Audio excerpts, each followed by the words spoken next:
Continuamos con el tema de complicaciones en la anestesia obstétrica.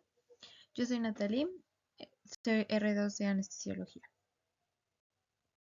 La obesidad se va a definir en base a la clasificación internacional del IMC en adultos de la Organización Mundial de la Salud, las personas con un índice de masa corporal mayor de 30. La obesidad es una enfermedad sistémica asociada a múltiples comorbilidades, por ejemplo, diabetes tipo 2, hipertensión, alguna cardiopatía, insuficiencia cardíaca o embolia pulmonar o asma, a enfermedades de la vesícula. Generalmente durante el embarazo también se acentúan más estas patologías que nos pueden complicar la anestesia y además el trabajo de parto y la cesárea. Dentro de la clasificación, pues tenemos que el peso se va a clasificar por el índice de masa corporal.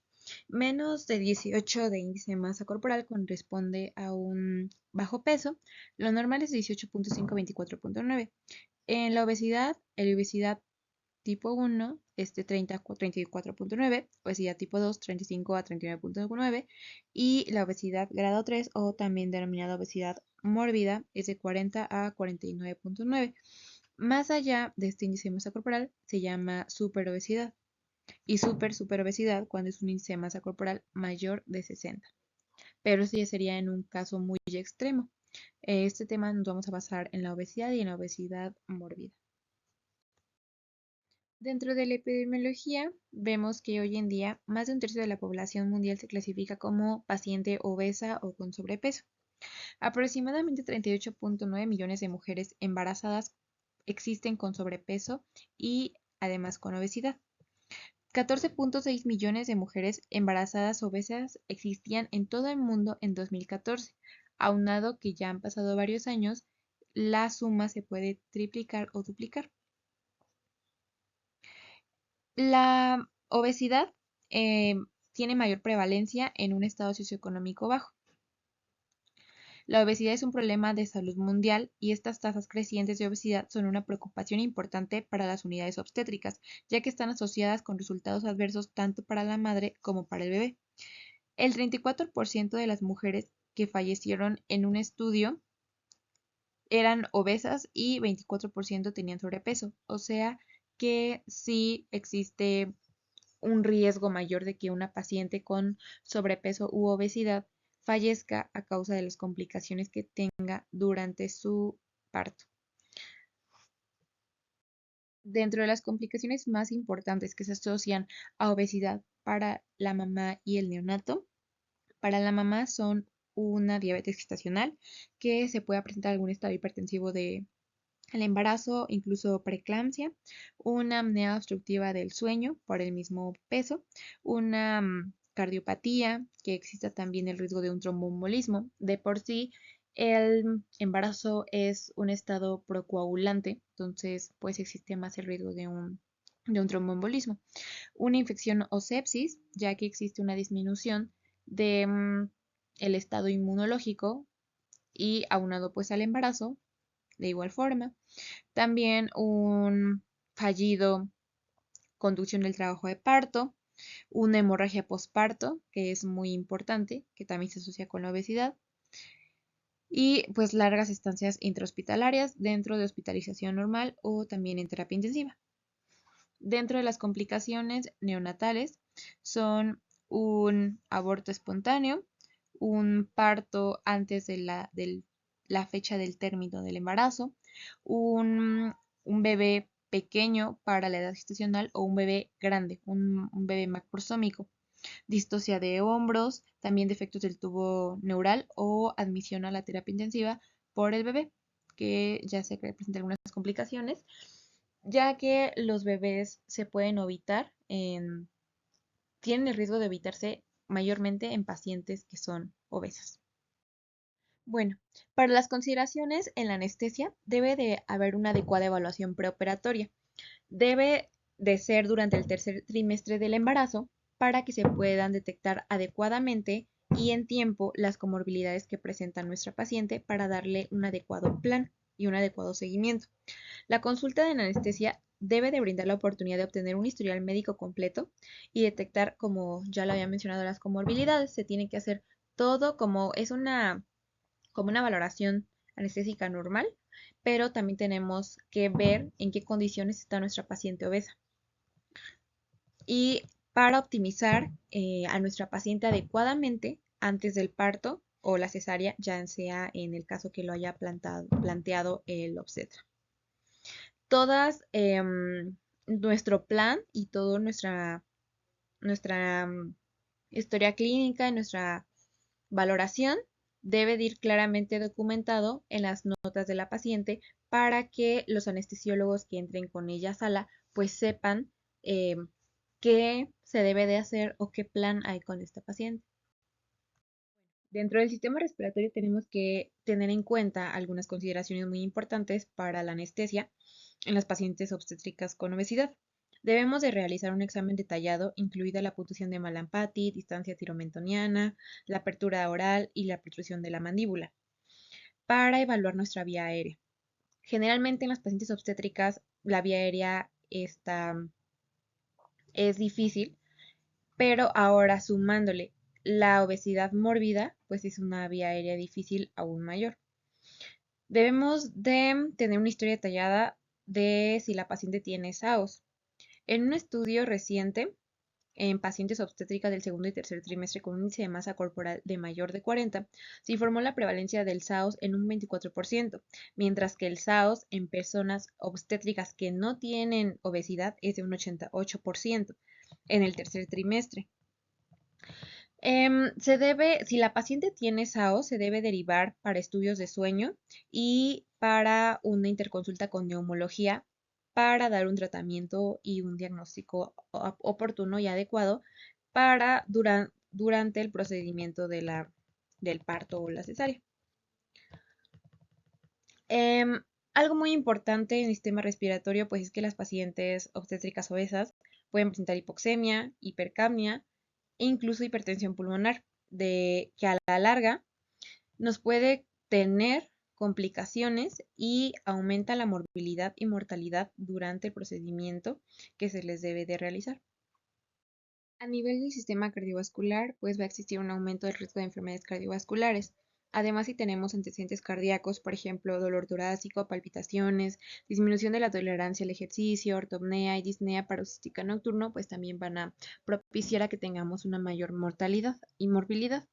Debemos de realizar una exploración eh, enfocado en el sistema cardiovascular. Por ejemplo, si la paciente presenta edema, también si hay a la auscultación, si se auscultan crepitantes bivasales u aumento de la presión venosa yugular. Debemos de realizar un electrocardiograma para ver si nuestra paciente está en óptimas condiciones. Incluso si la paciente tiene alguna patología, se puede realizar un ecocardiograma y además se tiene que derivar a cardiología para optimizar a la paciente y que si cuenta con alguna patología de base, pues se pueda atender a tiempo. En cuanto al sistema gastrointestinal, puede existir un mayor riesgo de aspiración asociada con la hernia de hiato que algunas embarazadas con obesidad pueden padecer y enfermedad por reflujo gastroesofágico. Por eso se debe de considerar un ayuno adecuado en las pacientes con obesidad y que estén embarazadas. Se va a considerar, o por ejemplo, en las pacientes que tengan un trabajo de parto, se puede considerar un ayuno de líquidos claros de aproximadamente 2 horas. También la premedicación es muy importante para premedicar a nuestros pacientes con metoclopramida para aumentar la procinesis y, digamos, prevenir nuestra aspiración por reflujo gastroesofágico en el dado caso de que la paciente pues no tenga un ayuno adecuado y pues tenga alguna patología de base. Se ha informado que el volumen gástrico de las pacientes con obesidad es 5 veces mayor de las pacientes que no tienen obesidad en el trabajo de parto. O sea, las pacientes obesas tienen mayor volumen y esto también condiciona a una mayor aspiración. Entonces, siempre hay que tener mucho cuidado durante la anestesia general o también si sedamos a las pacientes. En el sistema metabólico es un mayor riesgo de presentar resistencia a la insulina. o que ya se presente preexistentemente o diabetes gestacional. Tenemos que también conocer si existen algunos antecedentes de complicaciones microvasculares y macrovasculares por, por si la paciente presenta resistencia a la insulina para saber cómo manejarlos, además de derivar a la paciente con el endocrinólogo para dar una optimización de su tratamiento y de su manejo para que no existan complicaciones. La monitorización a nuestras pacientes obesas obstétricas debemos de tener un equipo para vía aérea difícil, máquinas de ecografía, también agujas espinales y epidurales largas, manguitos de presión arterial no invasivas del tamaño adecuado para nuestras pacientes obstétricas y monitoreo arterial invasivo. La monitorización arterial invasiva debe estar dirigida hacia las comorbilidades de nuestra paciente y los posibles problemas que afecten a nuestra paciente igual. A veces el mal ajuste de los manguitos de la tensión arterial en mujeres obesas nos dan cifras inadecuadas, entonces por eso tenemos que tener un manguito adecuado para cada paciente. El acceso venoso igual puede ser un desafío para nosotros, ya que pues al existir obesidad pues es difícil observar algunos accesos venosos, pero si se requiere colocación de un catéter intravenoso guiado por ecografía, también se puede realizar. Para el manejo de las pacientes obstétricas en trabajo de parto, podemos utilizar la analgesia obstétrica. Esta, pues, se va a colocar en pacientes que decidan tener un dolor sin parto para disminuir las complicaciones igual de estas pacientes. La analgesia en el trabajo de parto se puede convertir fácilmente en anestesia quirúrgica en caso de que surja alguna necesidad de cesárea urgente, ya que estas pacientes en cualquier momento pueden tener algunas complicaciones y para evitar la utilización de una anestesia general balanceada, la cual conlleva más riesgos ya que la vía aérea de una paciente obstétrica obesa pues va a ser más difícil que una paciente obstétrica que no es obesa. La analgesia obstétrica va a ser un desafío en los anestesiólogos, ya que los pacientes, generalmente el tejido adiposo se va a concentrar en la parte lumbar. Entonces, pues es muy importante dar una adecuada posición. Se recomienda una posición sentada para ubicar fácilmente la línea media y colocar nuestras agujas. También se menciona que es muy importante que si tenemos nosotros un ultrasonido, podamos realizar una punción epidural con nuestro ultrasonido para ver igual la distancia que hay entre el tejido celular subcutáneo hacia el espacio epidural. Se menciona que en pacientes obstétricas que no son obesas pueden ser hasta 4.4 centímetros, pero en pacientes que tienen un índice de masa corporal mayor pueden ser de hasta 7.5 centímetros. Hay algunas agujas TUI que son para pacientes obesos, pero se recomienda que comencemos con las agujas TUI que manejamos y que posteriormente, si tenemos dificultad, pues podamos utilizar otro equipo para obeso. Colocar un catéter epidural también es difícil en las pacientes obesas. Por eso hay que localizar adecuadamente pues nuestra línea media, como ya se los había mencionado. El riesgo de que puncionemos la dura madre va a ser muy alto en pacientes obesas. Sin embargo, es muy raro que se dé cefalea pospunción en estas pacientes, pero aún así hay que estarlas monitorizando para evitar que suceda alguna complicación. Anestesia para cesárea se recomienda la anestesia neuraxial. Siempre se va a preferir en pacientes con obesidad por todas las cosas que ya les había mencionado anteriormente. En unas guías se menciona que no se recomienda reducción de dosis, ya que puede aumentar el riesgo de bloqueo inadecuado y dolor intraoperatorio. Sin embargo, mencionan que grandes dosis de anestésicos en el espacio subaracnoideo también puede ocasionar un bloqueo alto, ya que los cambios fisiológicos del embarazo pueden provocar estas situaciones. La anestesia general balanceada pues se recomienda en menor medida, pero si no existe otra opción, pues se tiene que realizar. Para la anestesia general balanceada en pacientes obstétricas obesas, pues se tiene que prever principalmente una vía aérea difícil y por tanto tenemos que tener varios equipos que podamos utilizar para una vía aérea difícil. Por ejemplo, laringoscopia con hojas cortas, también podemos utilizar el manguito para laringoscopio Stubby, que es muy corto y para que evitemos que el panículo adiposo nos dificulte la intubación. También dispositivos de vía aérea supraglótica, videolaringoscopios, fibroscopios y también siempre tener en consideración que se puede realizar una traqueostomía o una cricotirotomía para que siempre tengamos a la mano todos nuestros instrumentos adecuados.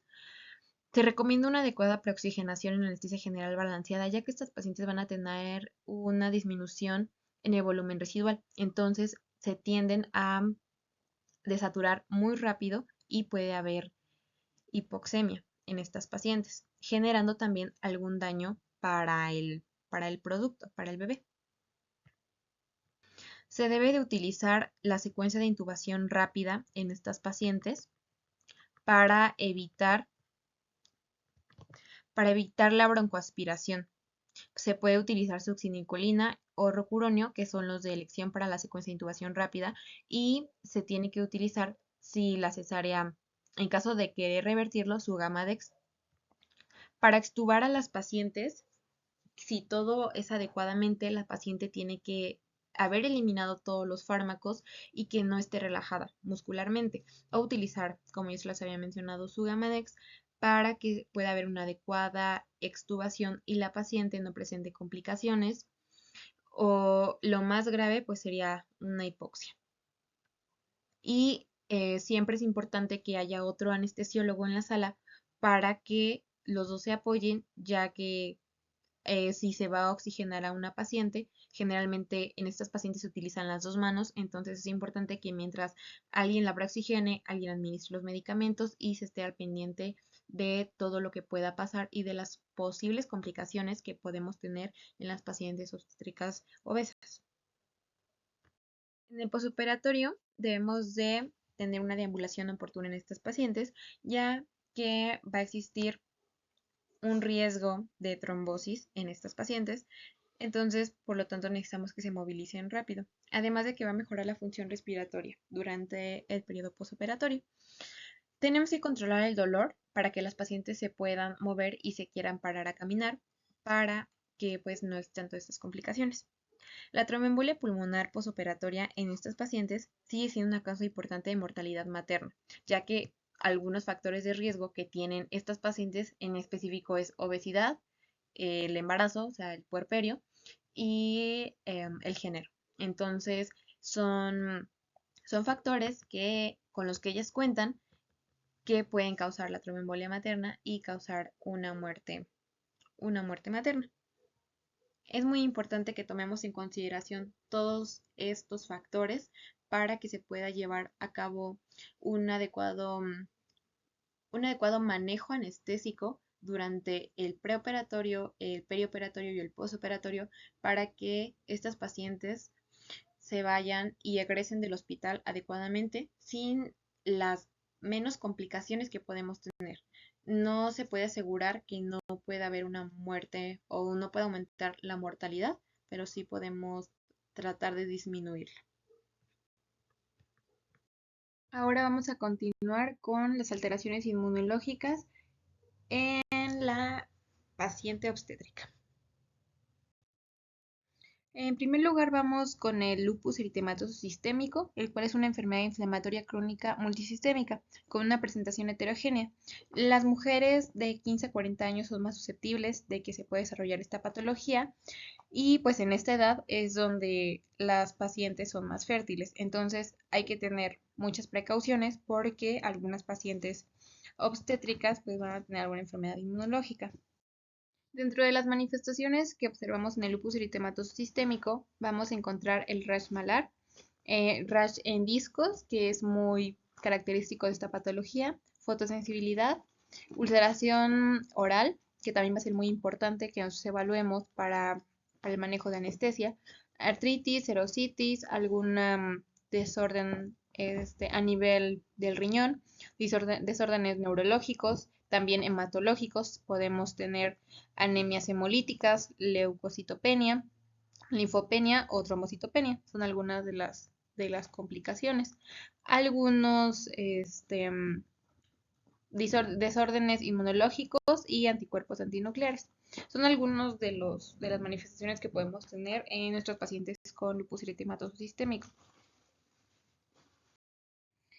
Durante el embarazo, las pacientes que presenten lupus eritematoso sistémico pueden tener un brote, el cual puede ocurrir en cualquier momento del embarazo, pero también puede presentarse durante el puerperio. Es muy importante que nosotros estemos al contacto con la paciente, pues sepamos saber si se puede presentar un brote en estas pacientes.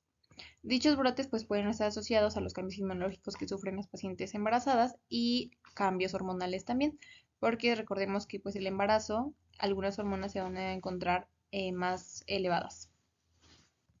El riesgo de brotes durante el embarazo es 7 veces mayor cuando las mujeres tienen la enfermedad activa 6 meses antes de la concepción. Pues es muy probable que si una paciente tuvo la enfermedad activa 6 meses antes de que su bebé nazca, puede presentar un brote. Entonces hay que tener mucho cuidado y saber diferenciarlo. El reconocimiento de un brote en lupus eritematoso sistémico del embarazo puede ser difícil porque sus signos y sus síntomas se van a parecer a los cambios normales de un embarazo. Sin embargo, vamos a tener algunos estudios de diagnóstico que nos puedan determinar que se trata de un brote. Por ejemplo, la identificación del C3, del complemento del C3, C4 y el ADN antidoble cadena. Pueden ser útiles para diagnosticar un brote. Aparte, pues se puede presentar fatiga, disnea, pueden existir un eritema palmar y también un eritema facial, anemia, trombocitopenia e incluso la paciente puede cursar con eclampsia. Cuando las pacientes presentan trombocitopenia y están en el embarazo y cursan con lupus eritematoso sistémico, pues se tiene que descartar también un síndrome de HELP, porque la trombocitopenia inducida por el embarazo, recordemos que también es uno de los cambios fisiológicos de la embarazada, la trombocitopénica idiopática y la púrpura trombocitopénica trombótica. Entonces es muy importante que descartemos estas enfermedades. Las enzimas hepáticas elevadas en las pacientes obstétricas van a sugerir preeclampsia, más preeclampsia que deterioro del lupus eritematoso sistémico. Entonces también hay que saber diferenciar cuándo es una preeclampsia y, por ejemplo, cuándo es un brote de lupus eritematoso sistémico. Los embarazos complicados con lupus eritematoso sistémico tienen más probabilidad de provocar morbilidades obstétricas. En un 16% las pacientes presentan un aborto espontáneo, el 13% va a presentar una restricción del crecimiento uterino, también puede presentar la muerte neonatal en 2.5%. Entonces, el embarazo más se asocia a lupus eritematoso sistémico si hay grandes probabilidades de morbilidad materna y fetal. El tratamiento para el lupus eritematoso sistémico pues es el de las pacientes, el que las pacientes pues ya tengan de base, que está pues con glucocorticoides, agentes antipalúdicos y agentes inmunosupresores. Entonces es muy importante que también a las pacientes pues les digamos si se han manejado con con estos tratamientos o qué medicamentos toman. Para las consideraciones anestésicas, pues la evaluación preoperatoria va a ser muy importante en estos pacientes porque vamos a preguntarles sobre los brotes de lupus, también qué comorbilidades presentan y su historial de medicamentos, como ya se los mencionaba anteriormente. Debemos de enviar a nuestros pacientes a consultar con el reumatólogo para saber como más, o sea, una interconsulta para darle un manejo más adecuado a nuestra paciente con lupus. Vamos a tener unas consideraciones anestésicas, por ejemplo, los cambios que presentan las embarazadas con lupus se puede presentar en el sistema respiratorio una cricoaritenoiditis, una parálisis de las cuerdas vocales, una epiglotitis, también pueden presentar pleuritis o una neumonía intersticial, entonces tenemos que estar pues muy al pendiente de estas pacientes. A nivel sistema cardiovascular, se puede presentar pericarditis, miocarditis y enfermedad coronaria.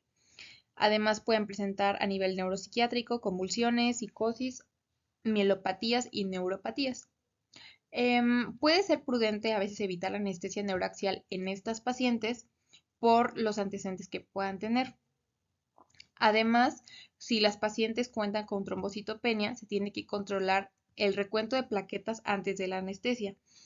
Y si la paciente presentó un brote de lupus durante los últimos trimestres o el último trimestre o en ese momento, pues sí sería adecuado pues tener los laboratorios dentro, no dentro, a lo mejor dentro de parámetros, pero lo más que se acerca a los parámetros normales para poderles dar una anestesia adecuada. Ahora vamos a continuar con el síndrome antifosfolípidos, que es un trastorno autoinmune adquirido que se manifiesta como trombosis o morbilidad durante el embarazo. El mecanismo de la trombosis es controvertido aún, pero puede incluir la activación del endotelio vascular y de las plaquetas por anticuerpos antifosfolípidos per se o la activación del complemento resultante, lo que da lugar a toda la fisiopatología del síndrome antifosfolípidos. Este se va a caracterizar por una trombosis venosa profunda de las extremidades inferiores, lo cual es muy común. También se puede presentar como abortos espontáneos. No, a veces no solo es uno, dos o incluso más. Muerte fetal intrauterina y parto prematuro. Y también va de la mano con las enfermedades hipertensivas del embarazo. El síndrome antifosfolípidos se va a diagnosticar por trombosis o morbilidad del embarazo, en presencia de anticuerpos antifosfolípidos. El tratamiento que se le da a los pacientes con síndrome antifosfolípidos pues incluyen antiplaquetarios, a dosis bajas, por ejemplo, de aspirina, dipiritamol, anticoagulantes como warfarina, heparina no fraccionada o heparina de bajo peso molecular. Durante el embarazo, la warfarina debe suspenderse porque se transfiere al feto y puede provocar alguna malformación. La tasa de transferencia placentaria de la heparina es muy baja y se debe considerar la heparina con o sin aspirina en dosis bajas para la tromboprofilaxis prenatal y postnatal en mujeres embarazadas con síndrome antifosfolípidos. Bueno, de las consideraciones anestésicas que tenemos que tener en pacientes con un síndrome antifosfolípidos es que, aunque este síndrome es un trastorno trombofílico, los pacientes a menudo tienen el TTP prolongado, entonces sí hay que tener cuidado. Los pacientes que tengan TTP prolongado con anticoagulantes que ya se les había mencionado, va a ser una contraindicación de la anestesia neuroaxial. También pues la prevención de los eventos trombóticos es el enfoque principal del manejo anestésico en estas pacientes y pues se va a recomendar las medidas de compresión, pero que sean medidas de compresión adecuadas, evitar la deshidratación en estos pacientes y la deambulación temprana. Entonces también tenemos que tener un buen manejo del dolor para que nuestros pacientes puedan de manera temprana deambular y que pues todo disminuya la morbilidad. Ahora tenemos el síndrome de Sjögren, la cual es la sequedad de las superficies mucosa hasta la afectación sistémica. La sequedad se va a producir debido a una inflamación por el sistema inmunitario que provoca la disfunción de las glándulas secretoras. La cialoadenitis crónica y la queratoconjuntivitis son manifestaciones glandulares muy frecuentes en estos pacientes. Los criterios de diagnóstico van a incluir la presencia de anticuerpos anti-SSA o anti-SSB en el suero. En la artritis reumatoide, pues vamos a tener en consideraciones a nivel de la anestesia que los pacientes pueden presentar derrames pleurales, nódulos pulmonares o fibrosis pulmonar, además de enfermedad pulmonar restrictiva. Entonces tenemos que tener en consideración estas comorbilidades para que nosotros podamos saber qué manejo le vamos a dar. En ellas pues es muy importante la vía aérea, ya que también el rango de movimiento puede estar restringido en la columna cervical. Entonces, a la hora de intubar, podemos tener una vía aérea difícil y dificultad. Y aunado a que las pacientes pues tienen una baja reserva residual y que van a presentar saturación en pocos minutos, pues tenemos que estar muy previstos adecuadamente para que se pueda intubar adecuadamente nuestra paciente y se recomienda la intubación con fibroscopio. Y también en pacientes, bueno, que esta paciente esté despierta a la hora de la intubación. Voy a hablarles sobre infección por VIH en pacientes obstétricas. El número de personas infectadas por VIH en todo el mundo está aumentando. El riesgo de que en las embarazadas se presente el VIH ya es muy frecuente y de que existe también una transmisión vertical. El VIH es un virus muy sofisticado que va cambiando y que va mutando. Es probable que los anestesiólogos encuentren pacientes con VIH en la sala de parto, por ejemplo, para administrar una analgesia obstétrica, o que las pacientes necesiten una cesárea de urgencia. Entonces siempre tenemos que estar preparados para cada situación. Se estima que en el mundo aproximadamente 39.5 millones de personas viven con VIH. De estos, 17.7 millones son mujeres, de las cuales la mayoría se encuentran en edad fértil. Entonces quiere decir que es muy probable que algún día se necesite una anestesia en una paciente con VIH. El VIH es un virus lentiforme, un subtipo de retrovirus humano. Existen dos tipos, el VIH tipo 1 y el 2. El VIH tipo 2 se limita principalmente a áreas de África Occidental. Este virus tiene un ARN monocatenario. Se une a células humanas que expresan el receptor CD4, es decir, a linfocitos T auxiliares de CD4, macrófagos, células dendríticas de Langerhans y células microgliales cerebrales. La mayoría de las personas permanecerán asintomáticas durante 6 a 12 años aproximadamente antes de que la disminución del recuento de linfocitos TCD4 y el aumento de la carga viral aumente y que ya nos anuncien que es una enfermedad avanzada. La transmisión por VIH se produce principalmente a través de secreciones y de sangre humana. El diagnóstico para pacientes con VIH es inmunoensayo ligado a enzimas y técnicas de transferencia de Western. Para el quirófano nos funcionan o son de utilidad en caso de urgencia, pruebas rápidas que permiten la detección a pacientes que lleguen a sala de partos, como ya se los había comentado, de manera urgente y que no tengamos como tal un control prenatal adecuado y que no se hayan realizado alguna prueba de VIH. Como lo veíamos, pues es muy común en estos momentos, entonces sí sería importante que se le realizara una prueba rápida a las pacientes. Dentro de las consideraciones obstétricas, el recuento de linfocitos TCD4 va a ser muy importante, ya que va a disminuir durante el embarazo y se va a normalizar en el periodo postparto. Dentro de las consideraciones anestésicas, la mayoría de las mujeres embarazadas que van a ingresar a quirófano están controladas. Generalmente son pacientes que tienen una carga viral baja y los CD4 un tanto elevados. Algunas de mujeres con enfermedades avanzadas, bueno, especialmente las que van a tener los CD4 debajo de 200 células y altas cargas virales, pues van a ser más susceptibles a infecciones oportunistas, alguna neoplasia maligna y patologías que propiamente se van a atribuir al virus del VIH.